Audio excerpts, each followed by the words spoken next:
Hello students, क्या हालचाल है जी? बढ़िया। तो चलिए आज हम फिर एक नई क्लास के साथ वही एनसीईआरटी फिजिक्स कक्षा 12 चैप्टर नंबर 9 किरण प्रकाशिकी में प्रकाशिकी के अंतर हमारा पहले टॉपिक होता पिछले वाली क्लासों में हो गया था पूर्ण आंतरिक परावर्तन तक। ठीक है, पूर्ण आंतरिक परावर्तन क्यों होता है, ठीक है, उसका डेफिनेशन, उसका चित्र, उसकी आवश्यक शर्तें वगैरह। ठीक है, आज हम पढ़ने वाले हैं पूर्ण आंतरिक परावर्तन पर आधारित प्रकाशिक घटनाएं। ठीक है, तो उनके बारे में उदाहरण समझिए आप कि कौन कौन सी ऐसी घटनाएं जो प्रकाश के पूर्ण आंतरिक परावर्तन का वो फॉलो करती हैं जी। ठीक है, उसकी दो शर्तें होनी चाहिए, आपको ध्यान में होनी चाहिए। एक तो है कि प्रकाश सघन माध्यम से विरल माध्यम प्रवेश करना चाहिए, दूसरा आपतन कोण का मान क्रांति कोण से ज्यादा होना चाहिए। अगर ये दोनों कंडीशन लागू होती है तो आराम से पूर्ण आंतरिक परावर्तन हो जाता है। आज हम पहला है, एक है मरीचिका। क्या पढ़ने वाले हैं? मरीचिका। मरीचिका तो पहले है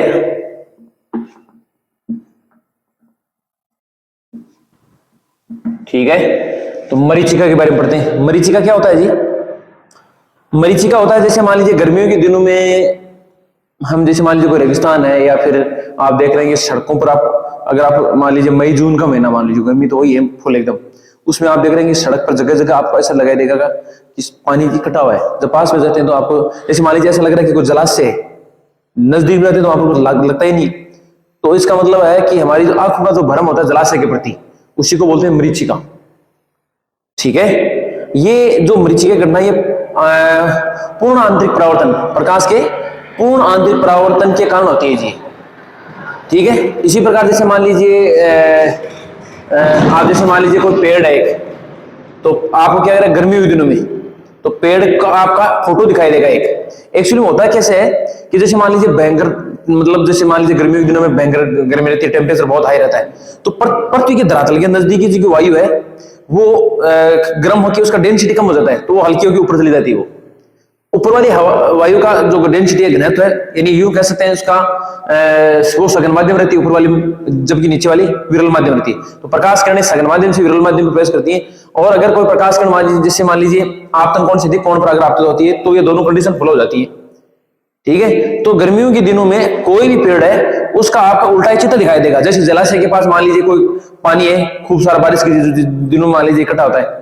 ठीक है, तो उसका हम देख रहे हैं कि मान लीजिए उस पानी के पास में अगर कोई पेड़ है तो उसका उस पानी में उस पेड़ का आपको चित्र दिखाई देगा उल्टा। जैसे मान लीजिए पेड़ है, ठीक है, अगर आप जलाशय के पास देख रहे हैं तो उसका मतलब क्या है, वो पेड़ आपको ऐसे दिखाई देगा, नहीं उसके नीचे दिखाएंगे। वैसे गर्मियों के दिनों में क्या होता है कि ऐसे आपको जलाशय आभास प्रतीत कराते हैं, ऐसे महसूस होता है ऐसा कि वहां पर पानी है, जबकि एक्चुअली में होता नहीं है। और मान लीजिए कोई पेड़ है, ठीक है, तो पेड़ है तो उस पेड़ का फोटो उल्टा दिखाई देगा आपको। ठीक है, तो हम पहले उसके बाद हम पढ़ने वाले हैं जैसे हीरे का। तो पहले इसका मैं नोट सिखा देता हूं आपको, मेरे साथ साथ में लिखें आप। ठीक है, जैसे रेगिस्तानी क्षेत्रों में विचरण करने वाले लोगों, रेगिस्तानी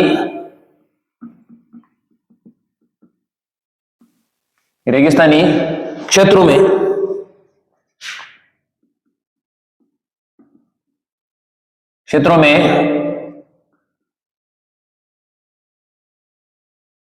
विचरण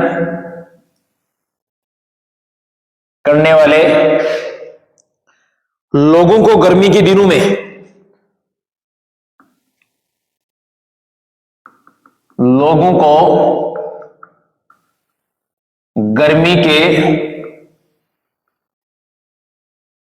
दिनों में कुछ दूरी पर जलाशय दिखाई देता है, कुछ दूरी पर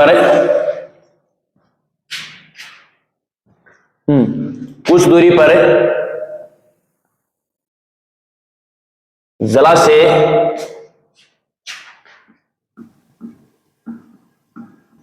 दिखाई देता है। ठीक है, परंतु उसके पास जाने पर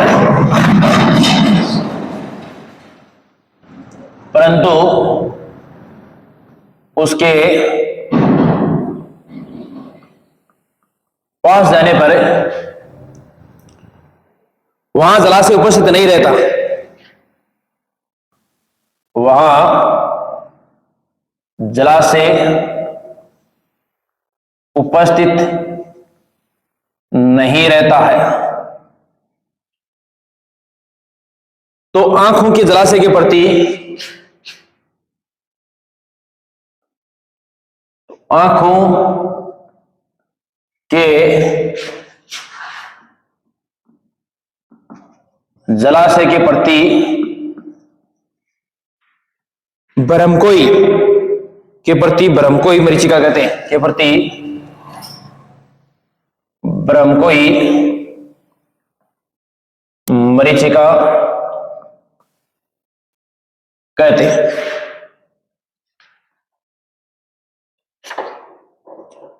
ठीक है। मरीचिका की घटना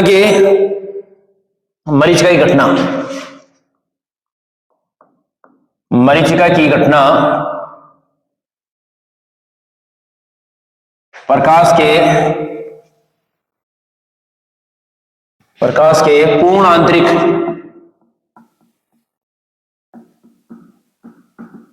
परावर्तन के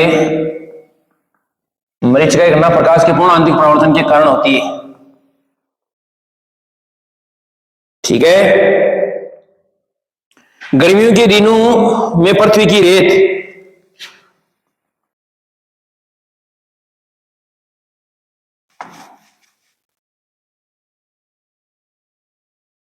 गर्मियों के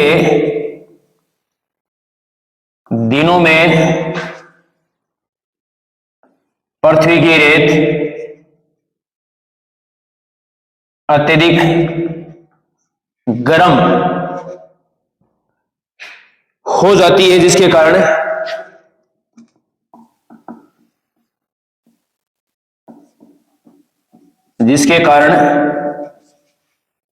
अत्यधिक गर्म हो जाती है, जिसके कारण रेत के पास वाली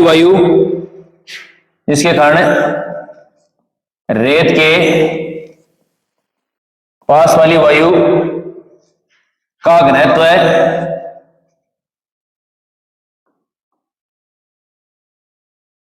कम हो जाता है।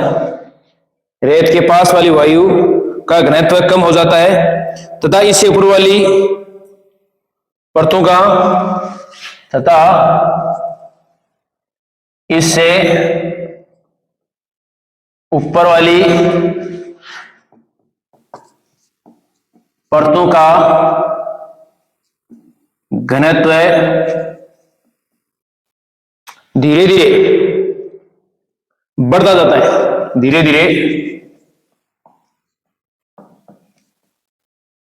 बढ़ता जाता है, जब किसी ऊंचाई से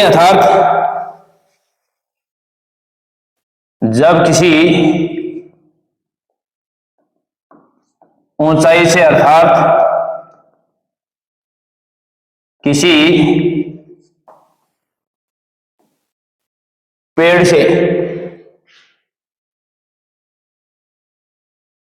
किसी पेड़ के सिरे से प्रकाश किरण पेड़ के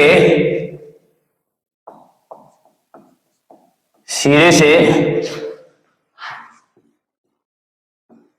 प्रकाश किरण जब पृथ्वी पर पहुंचती है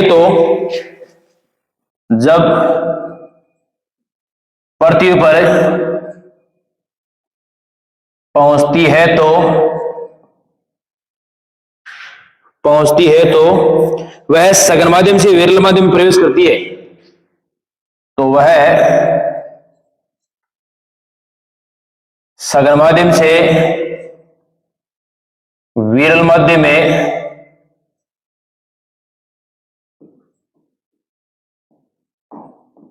प्रवेश करती है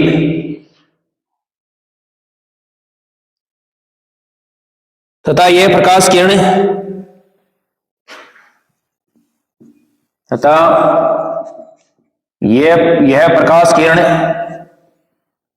पृथ्वी की सतह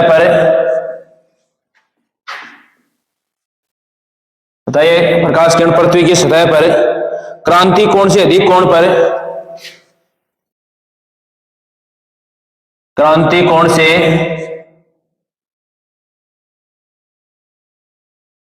अधिक कोण पर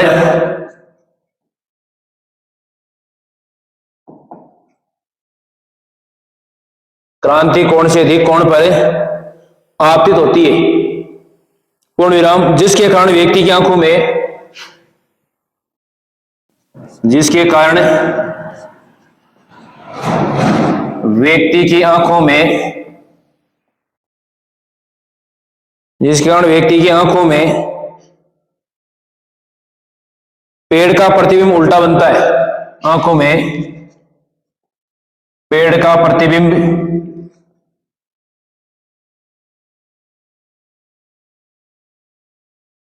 उल्टा बनता है, पूर्ण विराम, यह प्रतिबिंब व्यक्ति को इस प्रकार दिखाई देता है,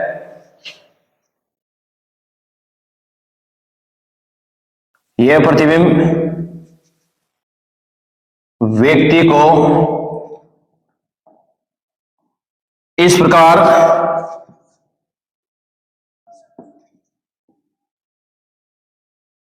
दिखाई देता है जैसा कि जलाशय में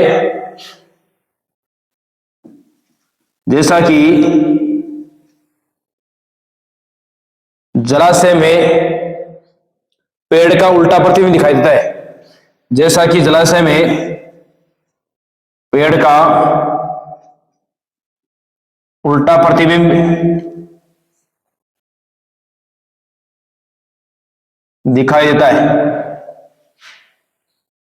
तो आंखों का यह भ्रम मरीचिका कहलाता है। तो आंखों का यह भ्रम मरीचिका कहलाता है। ठीक है, आप स्क्रीनशॉट ले सकते हैं इसका। पहले तो मैंने पूरा आपको ये एक तरह का नोट्स लिखवा दिया एक तरह मस्त। ठीक है, आई बात समझ में। अब एक पेड़ चित्र बनाना इसका। ठीक है, तो मैं कोशिश करता हूं देखिए बनाने की, तो आप स्क्रीनशॉट ले लें। मैंने लिख दिया कि रेगिस्तानी क्षेत्रों में विचरण करने वाले लोगों को गर्मी के दिनों में कुछ दूरी पर जलाशय दिखाई देता है, परंतु उसके पास जाने पर वहां जलाशय उपस्थित नहीं रहता, तो आंखों के जलाशय के प्रति भ्रम को मरीचिका कहते हैं। मरीचिका की घटना प्रकाश के पूर्ण आंतरिक परावर्तन के कारण होती है। गर्मियों के दिनों में पृथ्वी की रेत अत्यधिक गर्म हो जाती है, जिसके कारण रेत के पास वायु का घनत्व कम हो जाता है तथा इससे ऊपर वाली परतों का घनत्व धीरे धीरे बढ़ता जाता है। जब किसी ऊंचाई से अर्थात किसी पेड़ के सिरे से प्रकाश किरण जब पृथ्वी पर पहुंचती है तो सघन माध्यम से विरल माध्यम में प्रवेश करती है तथा यह प्रकाश किरण पृथ्वी की सतह पर क्रांति कोण से अधिक कोण प्राप्त होती है, जिसके कारण व्यक्ति की आंखों में पेड़ का प्रतिबिंब उल्टा बनता है। यह प्रतिबिंब व्यक्ति को इस प्रकार दिखाई देता है जैसा कि जलाशय में पेड़ का उल्टा प्रतिबिंब दिखाई देता है। तो आंखों का यह भ्रम मरीचिका कहलाता है। ठीक है, अब मैं आपको चित्र बना देता हूं इसका एक, इसके बाद बनाएंगे आप लोग चित्र। ये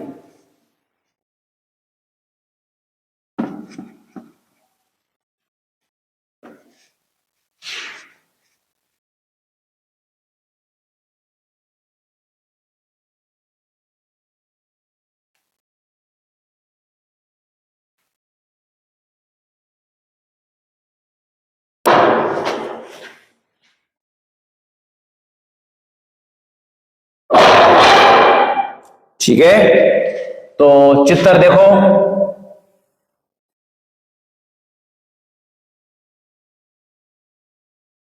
ठीक है,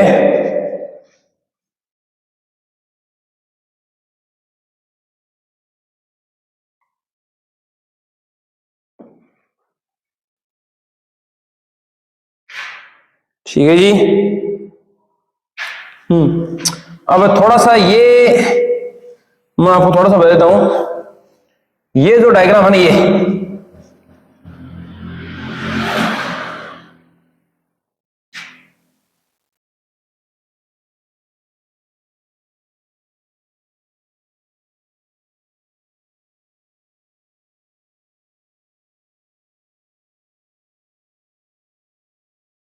इसको थोड़ा सा हम यूं दर्शाएंगे इसको।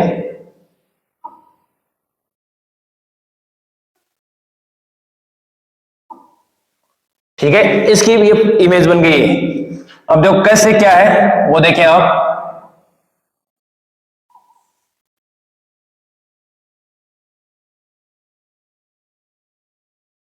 ठीक है, तो यहां पर I is greater then I सी है, तो ये प्रकाश किरण इधर चली जाएगी,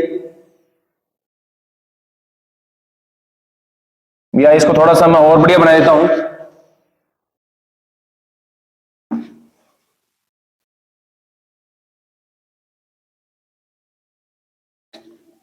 इसको थोड़ा सा और मस्त बना देते हैं।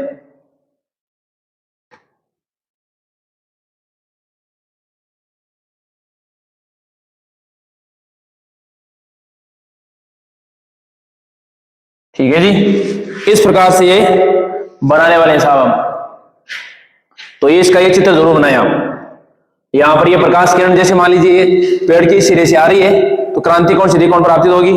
ये ऊपर वायु सघन है, नीचे विरल है, तो सघन माध्यम से विरल माध्यम। और दूसरी बात, पृथ्वी के धरातल पर यह क्रांति कोण सीधी कोण प्राप्त होगी, तो ये वापस उसी माध्यम रिटर्न हो जाएगी ये। तो इसको हम पीछे की तरफ बढ़ाएंगे तो आपको ये इधर इस सिरे से आती हुई प्रतीत होगी, जैसे मान लीजिए इसका ये प्रतिबिंब बन रहे हैं आप। ठीक है, तो ये आप नोट कर लें आप।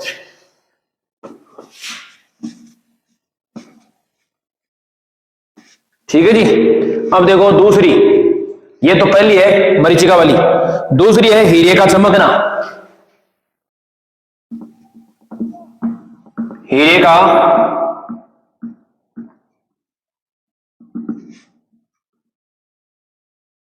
तो मैं आपको बता दूं, हीरे का चमकना ये प्रकाश के पूर्ण आंतरिक परिवर्तन पर आधारित है। ठीक है, हीरे को इस प्रकार से, हीरे का जो अपवर्तनांक है वो होता है 2.42। कितना होता है जी? हीरे का जो अपवर्तनांक है वो कितना होता है? 2.42। ठीक है, उसके बाद उसका जो ये क्रांति कोण है ये है आपका 24.41। जो क्रांति कोण है वो है आपका 24.41 डिग्री। ठीक है, ठीक है नहीं, मतलब इसको बनावटी बनाए इस प्रकार से, इसको फलकों को घस के इस प्रकार से बनाया जाता है कि इसका जो क्रांति कोण है वो 24.41 रहे, और जो प्रकाश की आपतित होगी वो क्रांति कोण सीधी कोण प्राप्तित होगी वो। ठीक है, तो उसका बार बार अंदर ही अंदर पूर्ण आंतरिक परिवर्तन होता रहेगा, मतलब बार बार ही परिवर्तन हो रहेगा, अंदर ही अंदर रहेगा। ठीक है, तो आपको ये चमकता हुआ प्रतीत होगा। ठीक है, तो उसका मैं नोट सिखा देता हूं आपको, 4 लाइनें छोटी छोटी एकदम। और हीरा दुनिया का सबसे कठोर पदार्थ भी है। हाँ, हीरा प्रकाश के पूर्ण आंतरिक परिवर्तन के कारण, हीरा प्रकाश के पूर्ण आंतरिक परावर्तन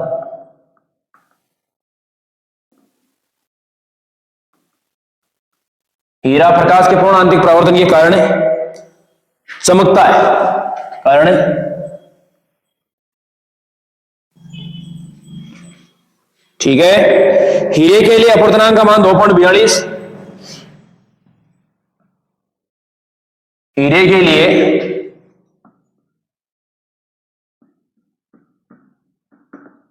अपवर्तनांक 2.42 व क्रांति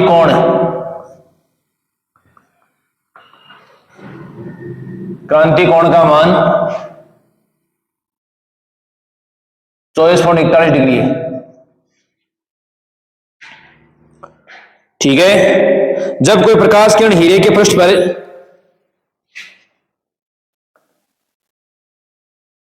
जब कोई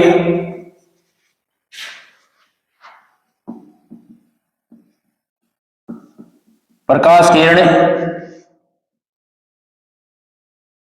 हीरे के पृष्ठ पर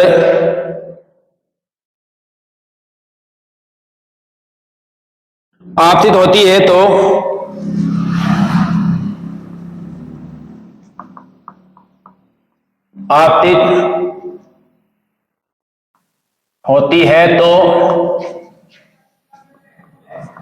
हीरे की बनावट के कारण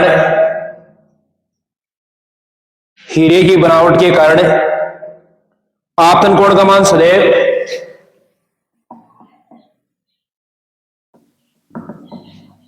आपतन कोण का मान सदैव क्रांति कोण से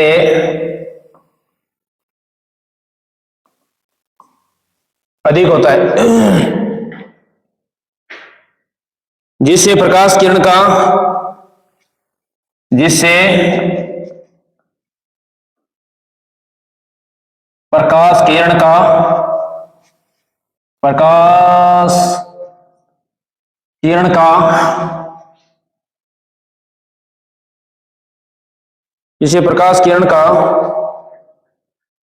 हीरे के अंदर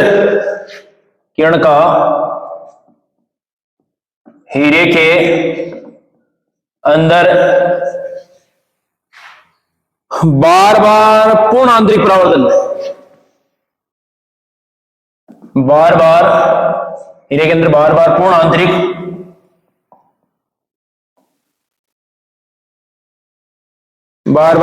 आंतरिक परावर्तन होता है, जिसे हीरा चमकता हुआ दिखाई देता है।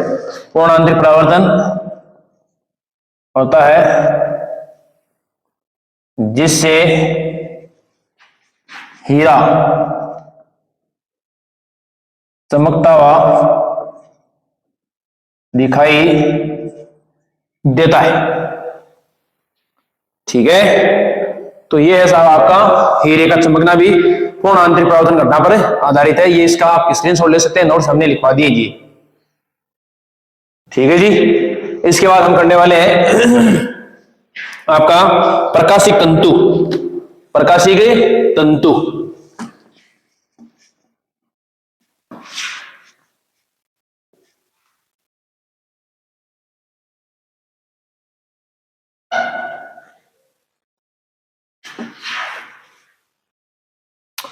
3 नंबर है हमारा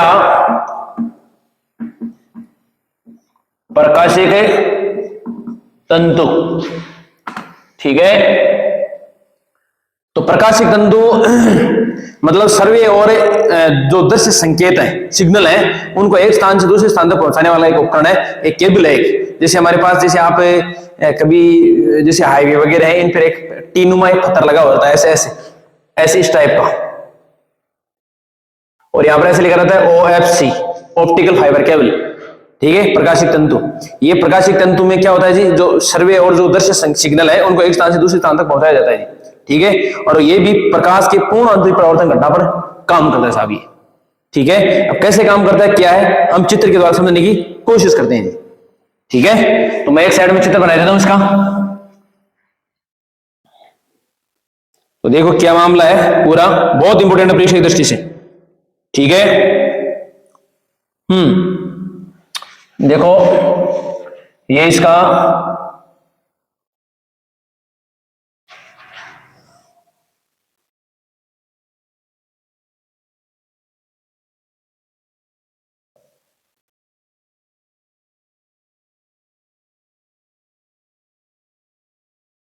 ठीक है,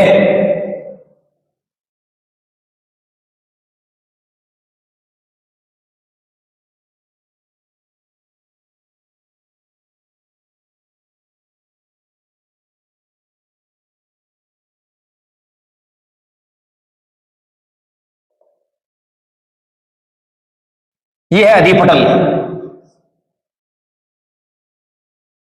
क्या है जी, इसका नाम क्या है, अधिपटल।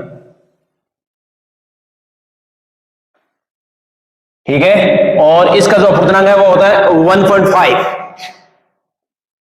ठीक है, ये अंदर वाला होता है क्रोड, ये अंदर वाला क्या है जी, ये आपका क्रोड है, क्रोड, और इसका अपवर्तनांक कितना होता है 1.7। ठीक है, अब कोई मान लीजिए सिग्नल है, तो सिग्नल क्या करेगा, इसके अंदर यूं ये प्रवेश कर गया। ठीक है, तो यहां लिखेंगे सर्वे या दृश्य सिग्नल। तो ये क्या करेगा, यहां पर एक अभिलंब कहता हूं मैं यहां पर, तो ये यहां पर है I is greater than IC, मतलब इसका आपतन कोण का मान क्रांति कोण से अधिक होगा, पहली बात। दूसरी बात, जो अंदर ये करोड़ है, ये करोड़ है, इसका अपवर्तनांक ज्यादा है, अधिपटल का कम है, तो सघन माध्यम से विरल माध्यम प्रवेश कर रही है, पहली बात। तो दूसरी बात, इसका आपतन कोण का मानक क्रांति कोण से अधिक है, तो इसका मतलब इसका पूर्ण आंतरिक परावर्तन होगा, तो ये इधर आ जाएगा यू। अब यहां पर भी क्या करेगा ये भी मामला यहां पर भी ये है, I is greater then I सी है, यहां पर भी इसका आपतन कोण का मान क्रांति कोण से ज्यादा रहेगा। और वही देखो, ये आपका करोड़ है, ये आपका अधिपटल है, तो अधिक सघन माध्यम से विरल माध्यम है, तो ये वापिस का पूर्ण आंतरिक परावर्तन होगा यूं। फिर यहां पर देखो एक अभिलंब खींचेंगे,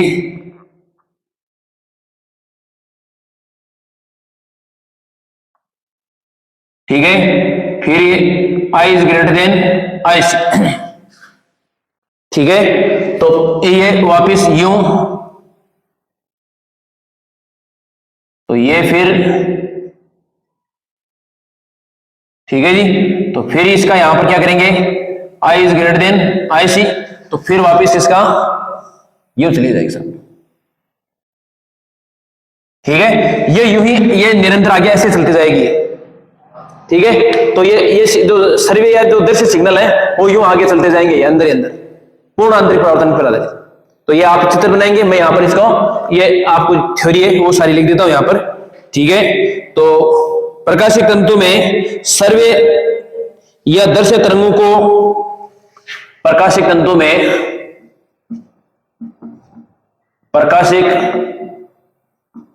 तंतु में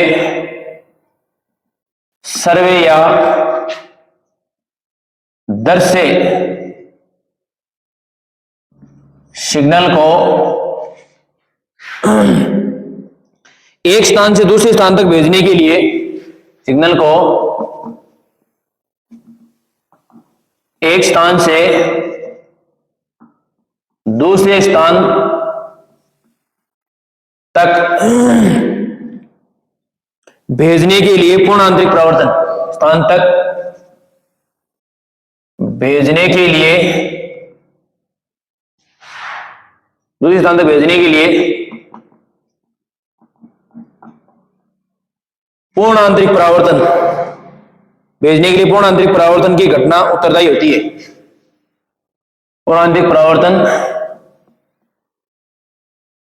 की घटना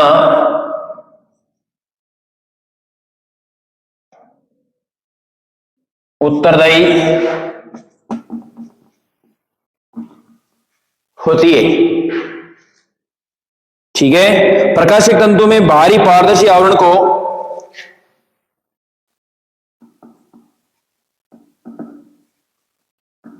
प्रकाशिक तंतु में बाहरी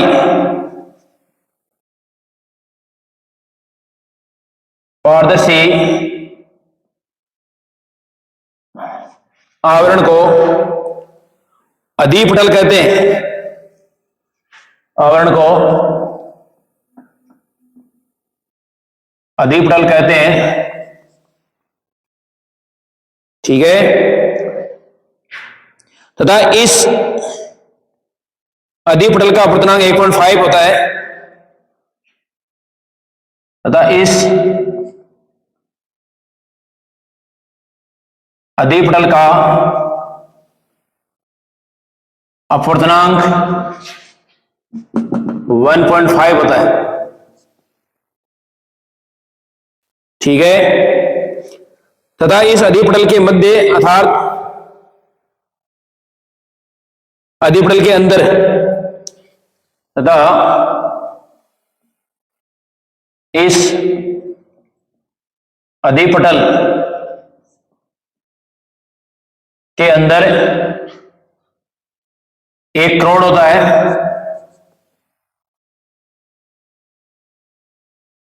जिसका अपवर्तनांक 1.7 होता है, ठीक है। जब सर्वे या दर्शित सिग्नल को प्रकाशिक तंतु में, जब सर्वे या दर्शित सिग्नल को प्रकाशिक तंतु में क्रांति कोण से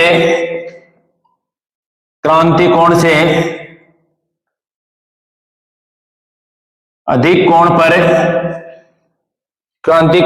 कोण पर आपतित किया जाता है तो अधिक कोण पर आपतित किया जाता है तो इसका बार बार पूर्ण आंतरिक परावर्तन होता है। ठीक है, जिसके कारण प्रकाशिक तंतु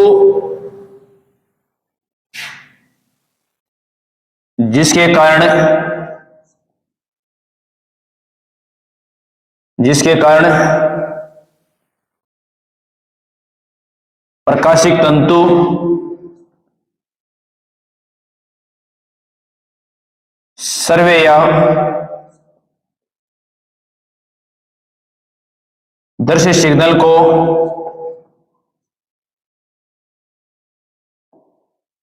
एक स्थान से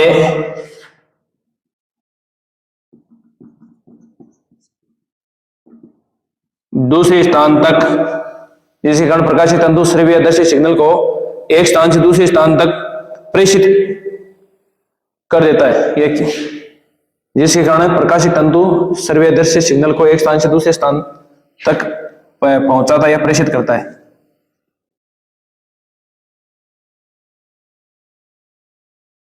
ठीक है, तो ये आप ठीक है, तो ये आप इसका स्क्रीनशॉट लें। ठीक है जी, मेरे साथ साथ भी लिख सकते हैं इसको। आई बात समझ में? इसके अलावा एक छोटी सी घटना और है, मैं आपको बता देता हूं, मात्र छोटी सी है।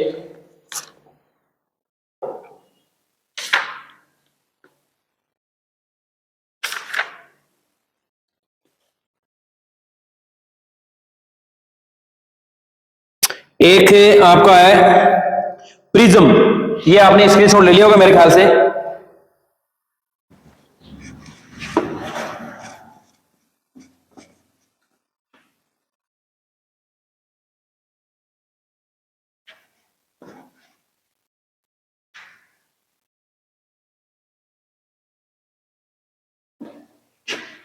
चौथा है आपका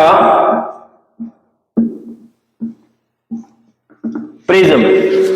तो प्रिज्म में आपका यह है कि प्रिज्म को 90 डिग्री या 180 डिग्री पर मोड़ने के लिए डिजाइन किए गए प्रिज्मों में पूर्ण आंतरिक परावर्तन का उपयोग किया जाता है।